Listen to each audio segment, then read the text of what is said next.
নমস্কার, কেমন আছেন সবাই? সবাইকে মনিদিয়া ব্লগসের একটা নতুন পর্বে অনেক অনেক স্বাগত। তো সকালবেলা থেকে উঠে ফোনে আজকে দিয়ার মার সঙ্গে এতক্ষণ বকবক করলাম, আর কথা বলতে বলতে কাজ যেটা করেছি সেটা হচ্ছে এই দেখুন, লঙ্কাগুলো সব বোটা ছাড়িয়েছি। তো এগুলো আজকে আবার বেটে নিতে হবে, তো এগুলো একটু জলে ভিজিয়ে নেব। তো এরপরে দেখি কি করি।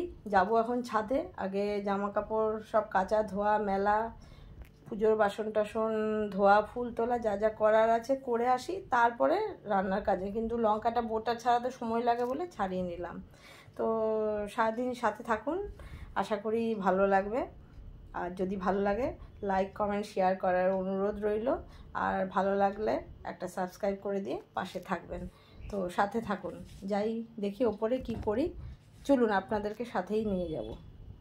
দেখুন, যাব ওপরে, হঠাৎ দেখছি কলিং বেল টিপলো, তো একটা পার্সেল চলে এসছে বাবানের নামে। তো বাবান তো অফিস গেছে, তো আমি রেখে দিলাম। পার্সেলটায় কি আছে আমি জানি, কিন্তু এটা আপনাদের জন্য সারপ্রাইজ থাকলো। তো এটা যখন ওপেন করা হবে তো তখন আপনাদেরকে দেখাবো। তো এই যে পুরো সিল প্যাক, এখনও এটা আমি খুলছি না, যখন খোলা হবে আপনাদেরকে দেখাবো। আর আপনারা যদি দেখে গেস করতে পারেন এটাই কি আছে, তো কমেন্ট করে জানাবেন। তো গেস করুন এটার মধ্যে কি আছে, কি থাকতে পারে। দেখুন, সোনার এই ওয়াকারটা এখন থাকে হচ্ছে ছাদে, কেননা ছাদের মধ্যেই দিয়া নিয়ে আসে। আমি একদিনও এখনও দেখিনি, দিয়া নিয়ে এসে চালায়। আর এই যে জামা কাপড়গুলো এখানে তুলে রেখে দিচ্ছে, এগুলোও ভাঁজ করব। আর দেখুন, প্রতিদিন এত জামা কাপড় কাচা হয় যে বলার কথা নয়, আবার প্রতিদিনই কাচতে হয় এত এত জামা কাপড়। তো এগুলো চালিয়ে দেবো, এর মধ্যে ঢুকিয়ে দিই, চালিয়ে দেবো। এখনও গাছে জল দেয়নি। পুরো দেখুন ওয়েদারটা পুরো অন্ধকার, মেঘলা, একদম অন্ধকার হয়ে আছে চারিদিকটা। দেখুন, কিন্তু গরম খুব হলেও বেশ ভালো লাগছে। পুরো দেখুন মেঘ করে অন্ধকার হয়ে আছে, মনে হচ্ছে বৃষ্টি নামলেই ভালো হয় যদিও। তো দেখা যাক। আর দেখুন গাছে কত ফুল হয়ে রয়েছে দেখুন, আর জবা ফুল তো থাকবেই। দেখুন, দেখছেন কত ফুল এই গাছগুলোতেও, দেখুন নতুন গাছে সব ভর্তি ফুল হয়ে আছে। তো যাই মেশিনটা চালিয়ে দিই। দেখুন গাছ থেকে ফুল তুললাম কত, রোজই এরকম ফুল তোলা হয়, তা বলে যে পুরো গাছ একদম পুরো ফাঁকা করে ফুল তুলেছি তা কিন্তু নয়। ফুল কিন্তু এখনও গাছে রয়েছে, তো অল্পই তুলেছি, তাতে দেখুন কত ফুল হয়। দেখুন এই যে সোনারগুলো আমাদেরগুলো সব ভাঁজ করে নিচ্ছি, আর তো কেচে আবার মেলে দিলাম। এবার দেখি একটু, বাইরেটা অন্ধকার হয়ে আছে, বৃষ্টিটা হলে ভালো হতো। ভাবছি চারতলার ছাদে যাবো কি যাব না, একটু বৃষ্টিটা নেমে গেলে আমাকে আর যেতে হতো না, তাই চিন্তা করছি। তো ভাবছি যাই অল্প একটু করে দিয়ে আসি, আবার রোদ উঠে যাচ্ছে, আবার অন্ধকার হচ্ছে।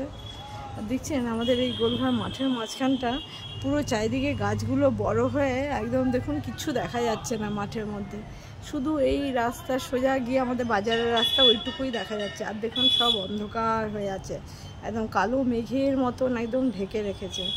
কিন্তু কদিন পরেই দেখবেন, মাস দুয়েক পরেই দেখবেন সব কেটে দিয়েছে, কেন দুর্গাপুজোর প্যান্ডেল যেই শুরু হবে এই গাছগাছালিগুলো সব কেটে দেবে তখন।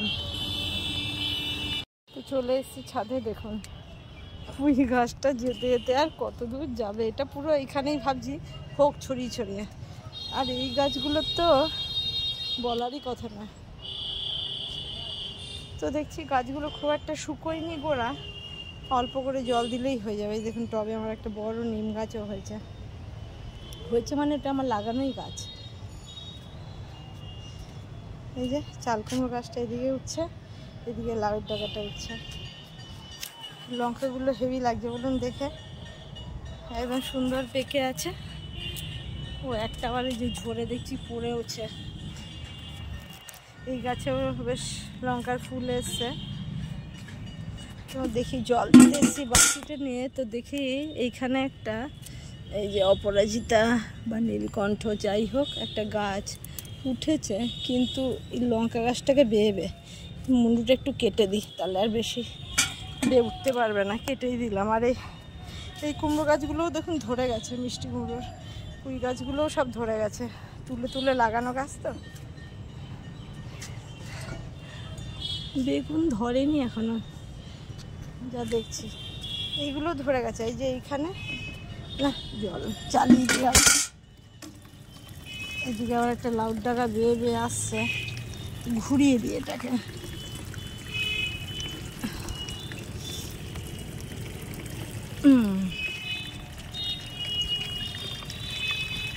একটু করে জল দিয়ে যাই। এই যে এই গাছগুলোও সব ধরে গেছে, ভালোই হয়েছে বেশ। দেখুন আমি কিন্তু 4 তলার উপরে আছি, এখান থেকে দেখুন নিচটা অনেক নিচে যায়। আর এই যে আমার সেই কাকা শ্বশুরের ছেলের মানে আমার দেওরের ছেলের যে অন্নপ্রাশন হলো, এই যে এদের এই বাড়িটা, এই যে এই বাড়ির ভেতরেই প্যান্ডেল করেছিল। তো যাই, বালতি ভরে গেছে, অল্প অল্প করে সবগুলোই জল দিয়ে যাই। বৃষ্টি হলেও ভালো, না হলেও ভালো। দেখুন এটা হসপিটাল আমাদের বাড়ির সামনে। এখানে সব গাড়িগুলো এই যে রেখেছে, সেট করে দিয়েছে। জল দিয়ে নিচে যে সকালে এই লঙ্কাগুলো ভিজিয়েছিলাম, আর দেখুন গাছ থেকে এই কটা নিয়ে এসেছি। এই যে জামা কাপড় সব তুলে নিয়ে এলাম, জায়গায় জায়গায় রাখি, এসে পাম্পটা চালালাম। আমার নেই ঘেমে কি অবস্থা, এখন স্নান করতে হবে। জামা কাপড়গুলো জায়গায় জায়গায় রাখি, আর দেখুন কি অবস্থা হয়েছে, কি রোদ, বাপ রে বাপ। এই একবার অন্ধকার হচ্ছে, তেমনি গরম তেমনি রোদ। তো যাই হোক, সব কাজ উপরে একবারে করে চলে এসছে। আমাদের পিকনিকের টিফিন দেখুন, পিকনিকের পুরো ডিম সিদ্ধ, পাউরুটি, কলাগুলো দেখে বোঝা যাচ্ছে না আমার 1 লিটার থেকেও বড় সবজি কলা। এটাই আজকে টিফিনে। আজকে রান্না হবে এই যে উচ্ছে আলু ভাজা, আর এই যে চিকেনটা হবে। দেখুন গাছের লঙ্কাটা বেটে নিচ্ছি, এটা টমেটো বেটে রেখেছি, গাছের লঙ্কা শুকনো লঙ্কা একসঙ্গে মিলিয়ে বেটে নিয়েছি, আর এটা টমেটো। তো আজকেরও দুটোই আইটেম হবে। তো এই যে উচ্ছে আলু ভাজাটা একটু বেশি করেই করব, আর এই যে চিকেনটা। তো উচ্ছে আলুগুলো কেটে নিই, মাংসের জন্য আলু পেঁয়াজ কেটে রেডি করে নিই, কারণ লঙ্কা টমেটো তো বাটা হয়ে গেছে। তো এগুলো করে নিই, রান্না বসাবো। ভাত হয়ে গেল, এবার কড়াইতে আবার ধুয়ে তেল দিয়েছি, উচ্ছেটা ভেজে, নাহলে তেতো থেকে যাবে। এবার আলুটাকে ভাজতে দিয়ে দেবো, তুলে নিয়েছি। তেলের মধ্যে দিয়ে দেবো শুকনো লঙ্কা, একটু জিরে,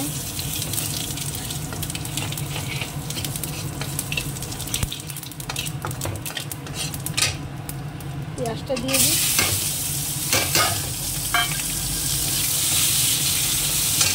একটু নুন দিয়ে দেবো, তাহলে পেঁয়াজটা তাড়াতাড়ি নরম হবে। নর্মাল এমনি মাংস, মুরগির মাংস, খুব ঝোলও হবে না আর খুব কষাও হবে না, ওই রকম করবো ভাত দিয়ে খাওয়ার জন্য। যতই যা এক্সপেরিমেন্ট হোক, আর যতই নতুন নতুন এক্সপেরিমেন্ট করে রান্নাবান্না আমরা করি বা আমি করি বা বাইরের কেউ করুক না কেন, ঘুরে ফিরে কিন্তু সেই স্বাদে কি ওই রান্নাই ভাতে ঘরোয়াভাবে ভালো লাগে। অন্য কোনো ফ্লেভার বা অন্য কোনো এক্সপেরিমেন্ট করলে কিন্তু নতুনভাবে ভালো লাগে না। সে খাওয়ার ক্ষেত্রেই হোক, অন্য পোশাকের ক্ষেত্রেই হোক, যে যেটা পরে স্বাচ্ছন্দ্য বোধ করে, যে যেরকম পরে অভ্যস্ত, তাকে কিন্তু সেরকমই ভালো লাগে। যে যেভাবে চুল আঁচড়ে অভ্যস্ত, নতুনভাবে করলে কিন্তু ভালো লাগে না। এটা আমি আমার নিজের থেকে বুঝতে পারি। তো এটা কিন্তু আমার মনে হয় খুবই সত্যি কথা।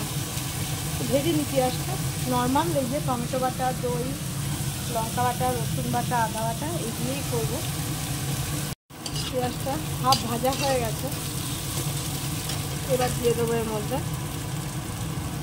এই লঙ্কাটা খুবই ঝাল, অল্পই লঙ্কা বাটা দেবো, একদম অল্প, 1 চামচ রসুন বাটা, আর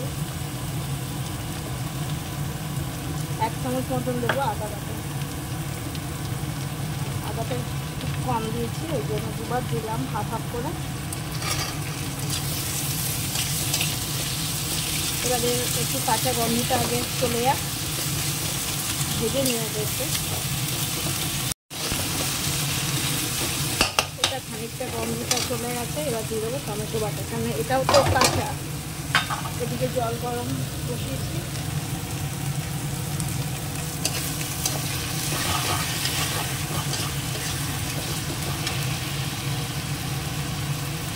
দিয়ে দেবো জিরে গুঁড়ো 1 চামচ, ধনে গুঁড়ো 1 চামচ, হলুদ গুঁড়ো 1 চামচ। এবার কষিয়ে নেব। এখন নুনটা দেবো না, মাংস কষানো হয়ে গেলে নুন দেবো একদম শেষে, কারণ নাহলে মাংসর থেকে জলটা বেরিয়ে যাবে। আরও পেঁয়াজের জল তো আছেই। মশলাটা খুব ভালো কষানো হয়ে গেছে। এবার এই আলু আর মাংসটা দিয়ে দেবো, একসঙ্গে কষিয়ে নেবো, কারণ এখনের আলুগুলো দেখছি খুব তাড়াতাড়ি সেদ্ধ হতে চাইছে না।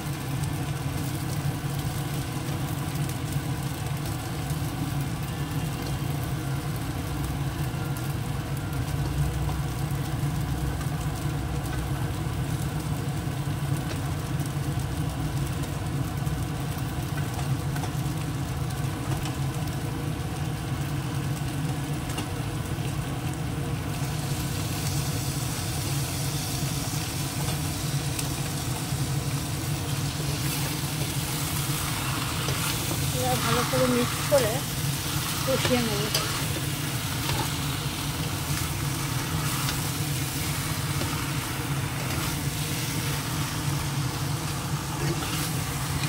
দেখুন কি সুন্দর কালার হয়েছে কষাতে কষাতে।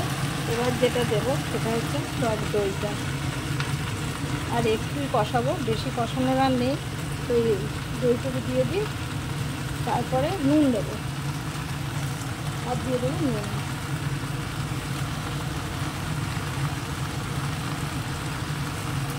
একটু কষিয়ে নিয়ে এই যে গরম জলটা দিয়ে দেবো।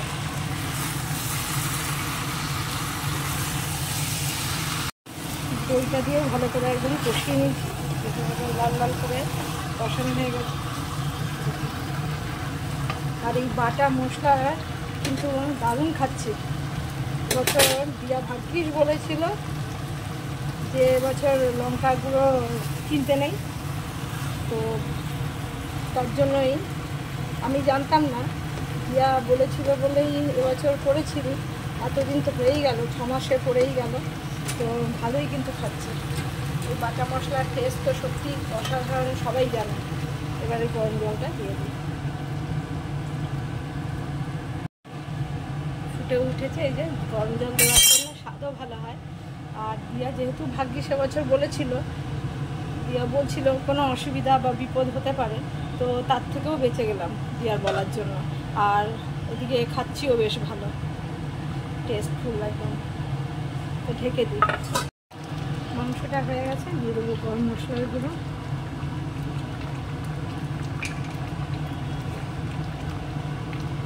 তো বলুন এরকম সিম্পল একদম সাবেকি পদ্ধতিতে মাংস রান্নাটা কেমন হয়েছে।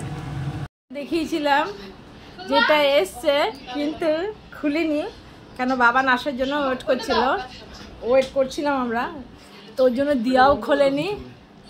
হ্যাঁ,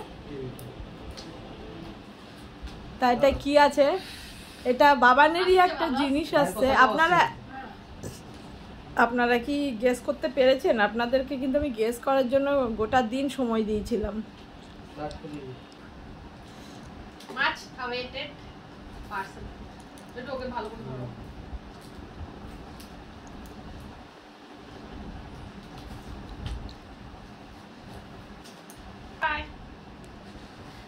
দেখছেন, ওর সব কাজে ওকে হাত লাগাতেই হবে।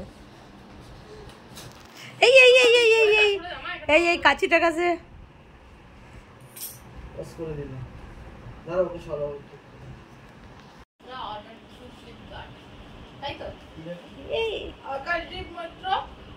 এই যে একজন খুব ওর মধ্যে ওই খুলবার চেষ্টা করছিল, যার জন্য ওকে আমি এই দেখুন, এই যে আমার কোলে এখানে নিয়ে নিয়েছি, নালে ওই করবে বলছিল। এই আবার করবি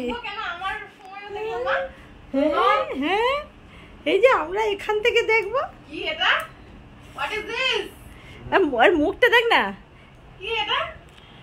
বাবানের মুখটা দেখবি তো।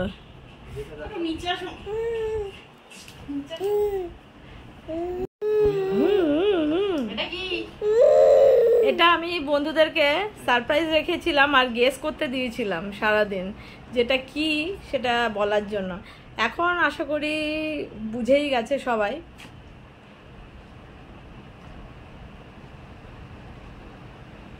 এটা সেই সকাল সকাল দিয়ে গেছে তখন, কিন্তু আজকে কিন্তু রাত হয়নি এখন বন্ধুরা, কেননা আজকের বাবার আজকে গেছিল কোর্টে, কাজ ছিল তো কোর্টে গেছিল ডিউটিতে, তার জন্য তাড়াতাড়ি চলে এসছে। তো দেখুন এখন বাজে হচ্ছে এই যে 6:05।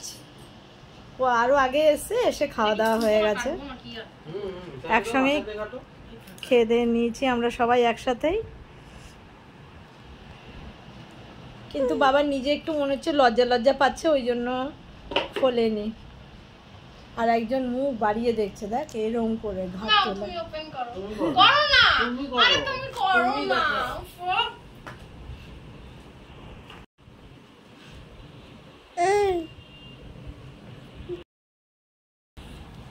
আমি এখানটা আসি, হবে না মজা।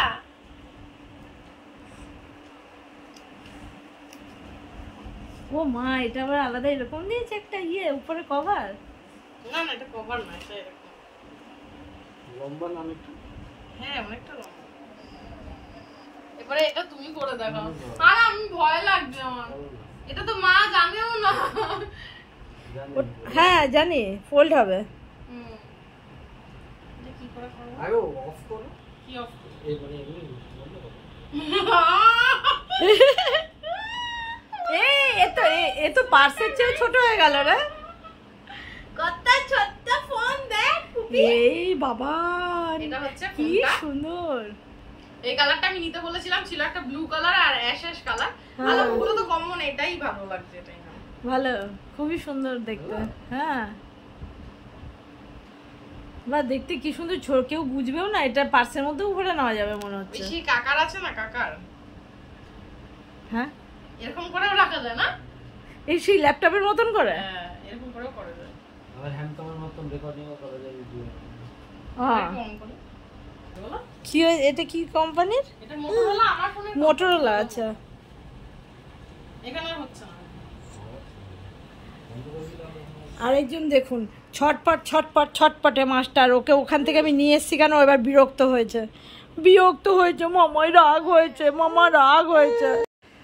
তো সারপ্রাইজটা আপনাদেরকে দেখিয়ে দিলাম, আপনারা কিন্তু জানাবেন যে কেমন হয়েছে। তো আজকের মতন এখানেই শেষ করব। সবাই সুস্থ থাকবেন, ভালো থাকবেন, দেখা হবে আবার একটা নতুন পর্বে। যদি ভালো লাগে তাহলে লাইক কমেন্ট শেয়ারের অনুরোধ রইল, আর যদি ভালো লাগে তাহলে একটা সাবস্ক্রাইব করে দিয়ে পাশে থাকবেন। তো সবাইকে শুভ সন্ধ্যা, দেখা হবে আবার একটা নতুন পর্বে। সবাই সুস্থ থাকবেন, ভালো থাকবেন।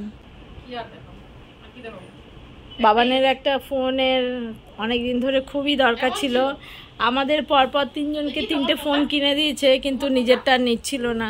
ও বাড়ির মেন গার্জিয়ান কি না, তাই তো যাক, ওর ফোনটা কেমন হয়েছে আপনারা কিন্তু সবাই জানাবেন। ও তো খুব খুশি, আমরা সবাই ওর থেকেও বেশি খুশি হয়েছে।